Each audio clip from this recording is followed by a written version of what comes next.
बखरी के आरी आरी हाकर मारे बभना, पुकार मारे बभना। अरे बिटिया के माई मांगई 60 के गहना, 50 के कपड़ा, 12 जोड़ी बजना, 12 भरी सिंदूरा। धमकई मोरे अंगना, धमकई मोरे अंगना। अरे तनी बचन सुने बपवा कवन रामा, नाचै लागे अंगना कु, नाचै लागे अंगना।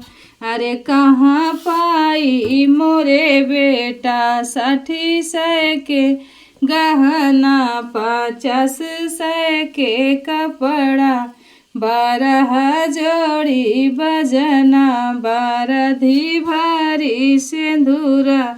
धमकई उनके अंगना, धमकई उनके अंगना। अरे तनी बचन सुने दुल्हे कवन रामा, हम देवई मोरे पापा 60 के गहना, 50 के कपड़ा, 12 जोड़ी बजना, 12 भारी सिंदूरा। धमकई उनके अंगना, धमकई उनके अंगना। अरे बखरी के आरी आरी हाकर मारई बभना, पुकार मारई बभना।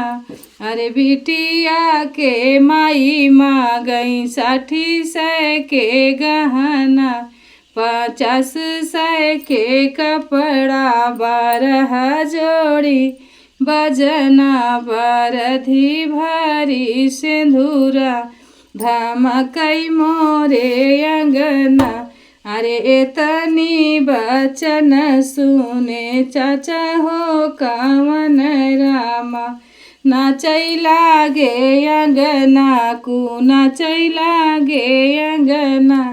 अरे कहाँ पाई मोरे बेटा 60 के गहना, 50 के कपड़ा, 12 जोड़ी बजना, 12 भारी सिंदूरा। धमकई उनके अंगना, धमकई उनके अंगना।